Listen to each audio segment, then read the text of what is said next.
నిల్చున్న ఫీల్ అయితే వచ్చిందనమాట వీళ్ళకి. ఎవరో నిల్చున్న ఫీల్ అయితే వచ్చి దగ్గరకు వస్తున్నట్టు, ఇద్దరికి నిద్ర రాలేదు కదా. నాకు అలా చదవగానే చాలా భయం వేసింది. ఎందుకంటే డే టైంలో పిల్లలకి స్కూల్ ఉంది కాబట్టి డే టైంలో కుదరలేదు నాకు. అందుకు నేను నైట్ 9:30 ఆ టైం అవుతుంది. డిఎమ్స్ అన్నీ చూస్తున్నాను అనమాట. ఇన్స్టాలో కామెంట్ సెక్షన్ అయితే ఆఫ్ చేసుకున్నాను నేను. డిఎమ్స్ అయితే చూస్తున్నాను. ఒక అమ్మాయి ప్రతిసారి రిప్లై అని అడుగుతుంటే చూశాను అనమాట. చూస్తే తను ఒక స్టోరీ అయితే సెండ్ చేసింది. వాళ్ళ ఫ్రెండ్కి జరిగిందంట. తనైతే వాళ్ళకు హాస్టల్ ఫెసిలిటీ కానీ కాలేజ్ కానీ లేదనమాట వాళ్ళ ఊర్లో. లేకపోతే వేరే ఊరికి వెళ్ళి చదువుకోవాల్సిన పరిస్థితి. వాళ్ళు ఆ అమ్మాయి తను ఫ్రెండ్ ఉంటారు కదా, వాళ్ళైతే వేరే చోటుకి వెళ్ళి చదువుకుంటున్నారు. అదే ప్లేస్లోనే కాలేజ్ దగ్గరికి హాస్టల్ అయితే చూసుకున్నారనమాట. ఆ హాస్టల్కి డైలీ వెళ్ళి వచ్చేవాళ్ళు. కానీ అందులో స్ట్రెంత్ కూడా ఏం పెద్దగా ఉండేది కాదంట.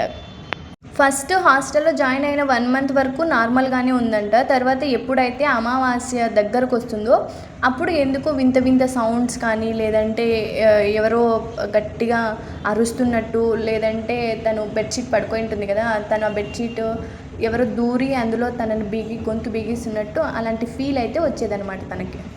కానీ వీళ్ళేమనుకున్నారు, నేను ఏదో ఊహించుకుంటున్నానులే అని చెప్పి ఇద్దరు ఎవరికెవరు చెప్పుకోకుండా అలానే నార్మల్గానే కొన్ని డేస్ అయితే గడిచాయి. తర్వాత కూడా నెక్స్ట్ టైం కూడా వాళ్ళకి అదే ఫీల్ అయితే వచ్చిందనమాట. రాగానే ఈసారి ఇంకొంచెం ఎక్కువ గొంతు మీదే ఇలా కూర్చొని గట్టిగా అదిమేస్తున్న ఫీల్ వచ్చింటే ఒక ఆమె వచ్చి, అందులో వాళ్ళ ఫ్రెండే ఉంటారు కదా, ఇద్దరుంటే అందులో ఒక ఆమె వచ్చి గట్టిగా అరిచిందనమాట. అరవగానే ఇలా నా సిచ్యువేషన్ చాలా డేస్ నుంచి జరుగుతుంది అంటే ఆ అమ్మాయి కూడా అవును నాకు కూడా ఇలాంటి సిచ్యువేషనే జరిగింది అంటుంటే ఆమె ఇప్పుడు వాళ్ళకైతే ఇప్పుడు డౌట్ అయితే స్టార్ట్ అయిందనమాట. ఇలా జరుగుతుంది ఇద్దరికి, మనం ఇందాక కల అనుకున్నాము అని చెప్పి వాళ్ళిద్దరికీ డౌట్ అయితే స్టార్ట్ అయ్యింది. సరేలే ఇప్పటికైతే పడుకుందాం, మార్నింగ్కి ఈ సిచ్యువేషన్ గురించి గుడికి అయితే వెళ్దాము అని అనుకున్నారంట. అనుకున్న తర్వాత అదే రోజు నైటే వాళ్ళు ఇద్దరు ఇంకా నిద్ర రాదు కదా ఇది జరిగిన తర్వాత, అదే రోజు నైటే ఆ డోర్ దగ్గర ఎవరో నిల్చున్న ఫీల్ అయితే వచ్చిందనమాట వీళ్ళకి. ఎవరో నిల్చున్న ఫీల్ అయితే వచ్చి దగ్గరకు వస్తున్నట్టు, ఇద్దరికి నిద్ర రాలేదు కదా, దగ్గరకు వస్తున్నట్టు గమనించారనమాట. ఇద్దరు గమనించగానే ఎవరికి వాళ్ళు ఎటు దొరికితే అటు పరిగెత్తడం అయితే స్టార్ట్ చేశారనమాట.